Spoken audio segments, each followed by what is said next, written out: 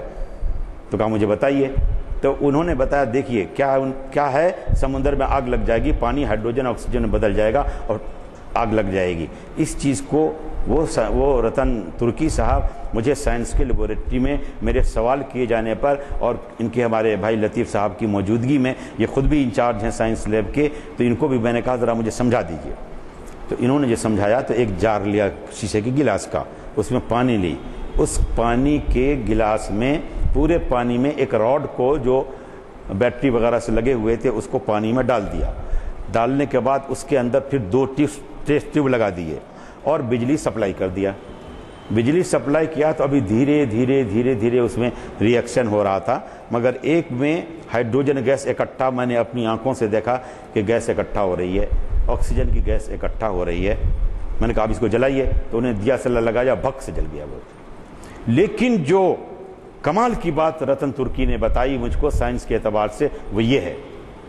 انہوں نے کہا کہ mister Nomani if you permit me I shall add some salt into the water. اگر آپ مجھے اجازت دیں تو کچھ تھوڑا سا نمک اس پانی میں ڈال دوں گا, مگر میں اس کو کچھ نہیں جانتا ہوں, اب جیسے چاہیں کر لیں. مگر جو کیوریاسٹی میری رہتی ہے اسٹوڈنٹ کے حیثیت سے, میں نے انہوں سے پوچھا کہ why you are adding the salt. تو جو انہوں نے سمجھایا اس پہ خدا کی کرشمہ سازی پہ آپ غور کیجئے. انہوں نے یہ کہا کہ اگر اس پانی میں بجلی کے ذریعہ گرمی دیں تو جلدی سے جو ہائیڈروجن اور آکسیجن کے مالیکیولز ہیں وہ ٹوٹ کے الگ الگ نہیں ہوں گے تیز رفتاری کے ساتھ, یعنی ہائیڈروجن الگ ہو جائے آکسیجن الگ ہو جائے تو جلدی نہیں ہوں گے. لیکن اس میں اگر پانی میں ہم نمک ملا دیں تو اس کے پانی کے ذروں کا ٹوٹنا ہائیڈروجن کی آکسیجن میں بدلنا تیزی کے ساتھ یہ شروع ہو جائے گا. تو میں نے کہا اے بار الہا, چونکہ تو نے فیصلہ کر لیا ہے کہ قیامت کے قریب سمندر میں آگ لگے گی, اس لیے اللہ تبارک تعالیٰ تم نے پہلے سے ہی سمندر کے پانی میں نمک ڈال دیا ہے تاکہ جب تو حکم دے تو جلدی سے پانی ہائیڈروجن آکسیجن میں بڑھ جائے, جب تو چاہے پورے سمندر میں آگ لگ جائے. میں یہ کہتا ہوں کہ اللہ تبارک تعالیٰ نے کہا ہے ہماری نشانیوں پہ غور کرو, عقل سے تدبر سے تم فکر کرو. اور اللہ تبارک تعالیٰ نے کہا ہے مجھ سے ملنا ہے تو میری کتابوں میں ملو, توریت میں ملو, انجیل میں ملو, زبور میں ملو, اگر صحیح آیات ان کی موجود ہے تو, اور میں ملوں گا تو اپنی کتاب میں ملوں گا, قرآن میں ملوں گا. یعنی قرآن کو سمجھو گے, پڑھو گے, پرکھو گے تو میں تمہیں ملوں گا, تم مجھے دیکھو گے, میری تمہاری ملاقات ہوگی. لیکن جو ملاقات کو جو ذریعہ جو دنیا میں ہے اس کو ہم نے چھوڑ دیا. تو ایک بات تو اس نے کہی کہ سمندر میں آگ لگ جائے گی, یہ ثابت کیا, اس سے قرآن شریف میں اس بات کو کہی گئی ہے. تیسری بات جو انہوں نے کہی کہ سورج چاند کو آ کے پکڑ لے گا, وہ کیسے ہوگا, اس کے بارے میں یہ نتیجہ دیا ہے ہر سال زمین مگر اپنے پورے سولر سسٹم کے ساتھ, نظام شمسی کے ساتھ اپنی جگہ سے 500 کروڑ کلومیٹر ہٹ جاتی ہے. اس لیے کہ جو سورج ہے اپنی تیز رفتار کے ساتھ, جو قرآن سورہ یاسین میں وہ ایک آیت آئی ہے جس میں کہا کہ وہ اپنے مستقر کی طرف سورج تیزی کے ساتھ بھاگتا جاتا ہے, اور اس کا علم صرف اللہ تبارک تعالیٰ ہے. تو چونکہ سورج تیزی سے بھاگتا جا رہا ہے, زمین نظام شمسی کا حصہ ہے, اس لیے زمین پورے نظام شمسی کے ساتھ 500 کروڑ کلومیٹر کے ساتھ ساتھ آگے بھاگتی اور بڑھتی جاتی ہے. لیکن سورج تھکتا جائے گا, اس کی انرجی کم ہوتی جائے گی اور زمین سورج کے قریب ہوتی جائے گی. جب زمین سورج کے قریب ہو جائے گی, اور سورج کا کیا ہے, سورج کی انرجی کم ہو گئی ہے, ہائیڈروجن کم ہو چکا ہے, تو کم ہونے کی وجہ سے وہ آگ کا جو لال والا گولا ہے وہ سورج پھیلنے لگے گا, کروڑوں لاکھوں لاکھ کلومیٹر پورا سورج پھیل جائے گا. تو وہ سورج جو زمین سے اتنی دوری پر ہے, چاند سے اتنی دوری پر ہے, اپنے کو پھیلانے کی وجہ سے لاکھوں لاکھ کروڑوں کلومیٹر وہ سورج چاند کو, زمین کو, عطارد کو, زہرہ کو, مشتری کو, یورینس کو, نیپچون کو, پلوٹو کو, سب کو آ کے پکڑ لے گا. یہ سائنس نے ثابت کیا ہے. کیا سائنس نے یہ ثابت کیا ہے کہ سورج چاند کو آ کے پکڑ لے گا, زمین کو آ کے پکڑ لے گا. اس کے بارے میں اللہ تبارک تعالیٰ نے اپنے قرآن کریم میں کیا فرمایا ہے, یسأل ایان یوم القیامت فاذا برق البصر وخسف القمر وجمع الشمس والقمر. اللہ تبارک تعالیٰ آقا مدنی صلی اللہ علیہ وسلم سے پوچھتے ہیں کہ لوگ آپ کا مذاق اڑاتے ہیں,